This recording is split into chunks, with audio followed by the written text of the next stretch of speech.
The beauty of the no-dig bed is that you can do it just less than an hour. A big bed like this, which is 3.5 meters above 1 meter, 120 centimeter. Yes. And what I've done here, I will show you now. So I have a row of old crop, that is the celeriac. Then I planted some flowers, as you see.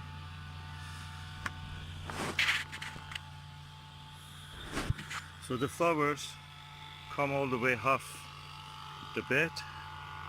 Then they continue these tall flowers, which will grow up to 1.5 meters to this kind of symmetrical pattern.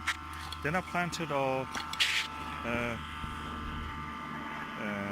lettuces here, which were from the inside modules.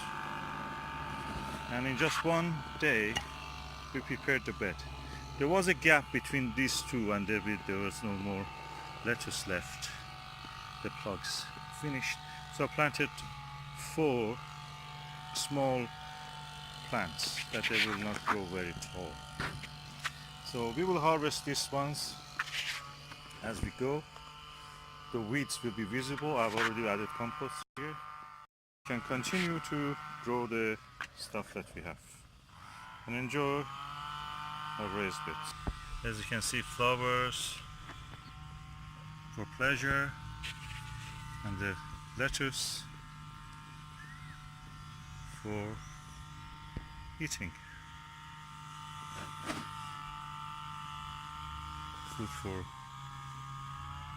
mind and eye, and food for body.